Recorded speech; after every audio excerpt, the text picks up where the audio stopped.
Balenciaga, the most provocative, rebellious, and for some tasteless and ugly brand that made millions of people wear oversized puffer jackets, chunky sneakers, ridiculous baggy dresses, heeled slippers, IKEA bags, and in doing so erased the fact that over 100 years ago it was one of the most harmonious and elegant fashion houses, praised by Coco, Chanel, and Christian Dior themselves. So how did it happen that today the French brand has to balance between hype and high fashion, and even apologize for promoting pedophilia and racism? Why did its founder refuse to engage in prostitution, and what legacy did he leave for fashion enthusiasts worldwide who suddenly became obsessed with underground art?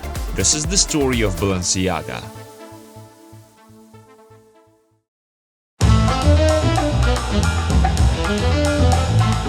Many might have the impression that Balenciaga is a new brand that appeared in our lives relatively recently and immediately claimed its place in the hearts of fashionistas.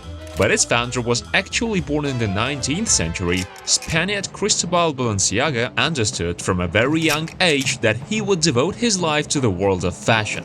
At the age of 13, he took over an order from his seamstress mother and sewed a dress for a respected marquise.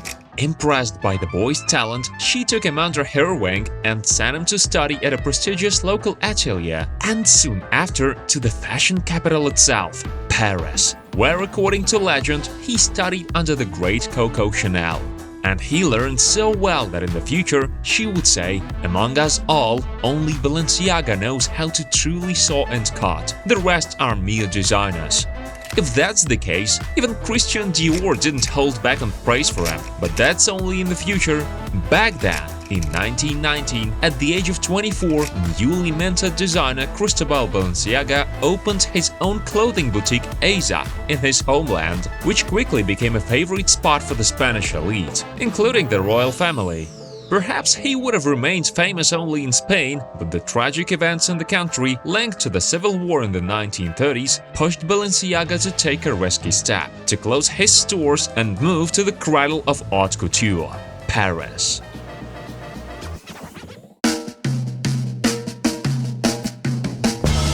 France never really needed new designers, but in 1939 it easily allowed everyone to fall in love with Balenciaga's creations. It was then that he presented his Infanta collection, which made a real sensation in Europe. It was steeped in Spanish painting, the spirit of Catholic priests, matadors, and flamenco dancers. According to one version, he charged $94 for just one dress and earned $5,220 a month. The French, English, Spanish, and Belgian aristocracy all wanted Balenciaga himself to sew an outfit for them, and not even the war scared them off.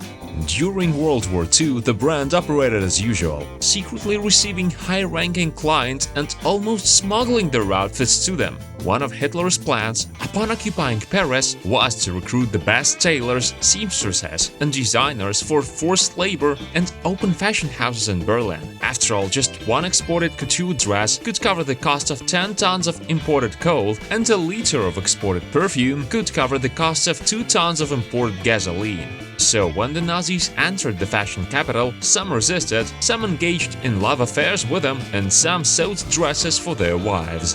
And as soon as the war ended, the names of Balenciaga and Dior were the loudest on the fashion scene. Dior dazzled with his new look, featuring a voluminous skirt, accentuated hips, and a narrow waist, while Balenciaga countered with something super comfortable for all women: the cocoon coat, sack dresses, dresses with an empire waist, closed front outfits with an open bag, balloon skirts, voluminous capes with large hoods, square shoulders, reinforced sleeves so women could adorn their wrists with bracelets, collarless blouses, pillbox hats, jackets with voluminous backs, the legendary baby doll dresses, tunic dresses, and even the raincoat.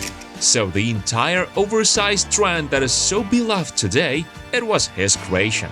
Balenciaga became the top designer in Paris with the most expensive fashion house. One would like to know the amount of money buried in his fabrics, but no one will ever know because he was the most private of them all. He was also the first to never allow the press into his shows, which of course only heightened interest in his brand. So, although his financial status at that time is unknown, one can imagine especially since, besides clothing, he was also successfully involved in perfumery. Every year, the designer created around 200–300 outfits, each of which was eventually sold. At his shows, his models were called monsters because they were not allowed to smile, make eye contact, or do anything but walk with a haughty expression. The outfit would do all the work.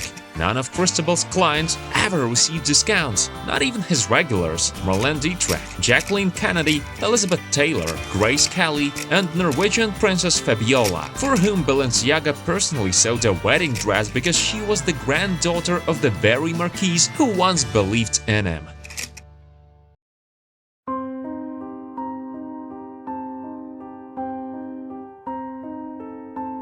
In the 1960s, the mass production of ready-to-wear clothing, including high-end pieces, began to take over the world, and many people stopped buying French haute couture.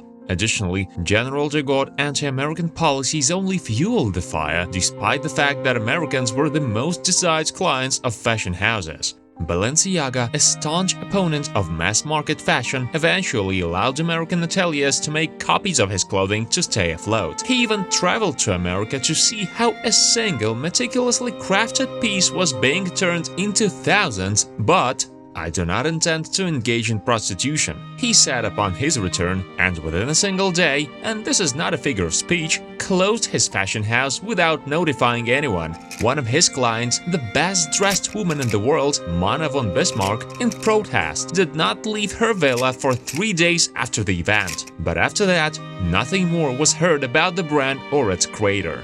Except that in 1968, Balenciaga designed the most beautiful uniform for the Air France flight attendants and created a wedding masterpiece out of 14 meters of satin. A 7-meter train, 10,000 pearls, thousands of rhinestones, all for the granddaughter of the Spanish dictator General Franco, the very one who triggered the civil war in Spain and caused the coutier to leave his homeland. In 1971, Balenciaga made his last public appearance to say goodbye to the legendary Coco Chanel. A year later, the world was shocked by a headline in one of the newspapers: "The king is dead." And everyone knew who it was about. After all, there was only one universally recognized king of couture in the fashion industry. And that's despite the fact that Balenciaga's clothing was not officially considered haute couture, simply because the founder once withdrew from the Fédération de la Couture just so he could work in peace, and so no one would steal his ideas.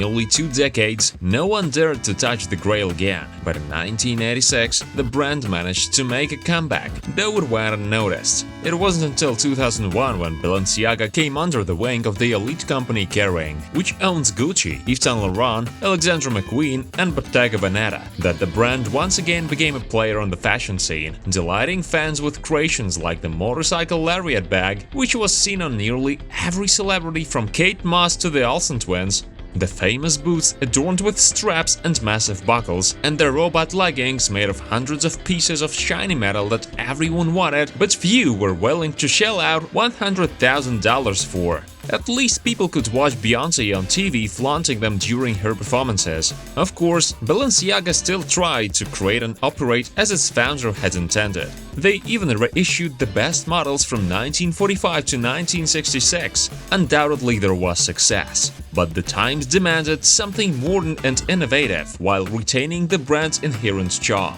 And that's exactly what happened.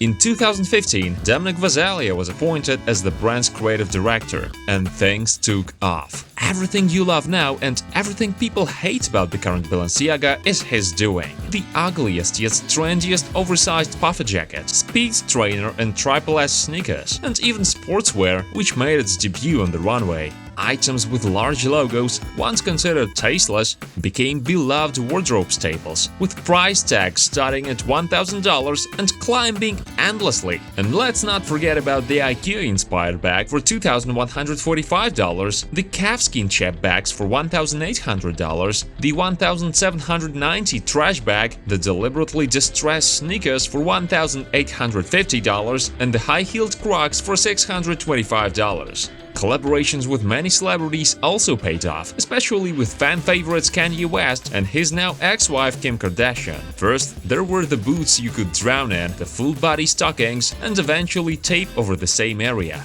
But fortunately, Balenciaga still occasionally looks back half a century and showcases the haute couture from its founder, which made everyone fall in love with the brand in the first place. And this surprises their fans even more.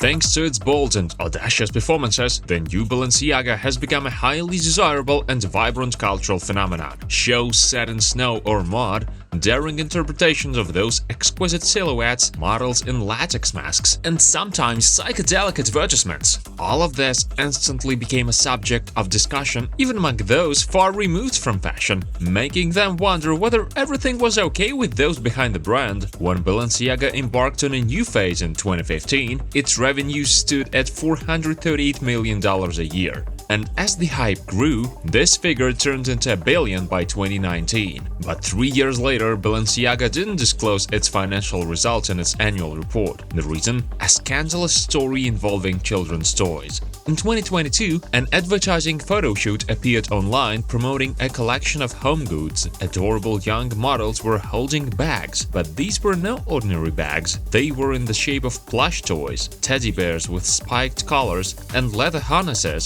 straight out of the bad BDSM traditions. The fashion house was immediately accused of sexualizing children and promoting pedophilia. Many wanted to quickly turn a blind eye to it, if not for one detail. In one of the images, there was a printed document on the table from a US court ruling on child pornography. However, the issue was hushed up as Balenciaga apologized and began collaborating with the National Children's Alliance. But the brand often faces accusations of racism and national discrimination, whether for not standing up for Chinese clients who fought with the French in line, or for a fashion show where two models dressed in the colors of the Ukrainian flag didn't have a happy ending. Specialists in African studies accused the fashion house of disrespectful use of their cultural elements. The controversy revolved around track pants with a waistband insert that looked like exposed boxer shorts, which were associated with black men linked to criminal activity. And let's not forget Kanye West's downfall with his love for Hitler and Nazis. Nevertheless, as of 2024, Balenciaga is still among the top most popular brands, even though it lags behind Prada, Gucci, Dior, Louis Vuitton, Chanel, and a dozen others. But that doesn't matter to them. The most important thing is that Balenciaga's fashion makes us question: are we the ones making fun of everything, or are we the joke ourselves?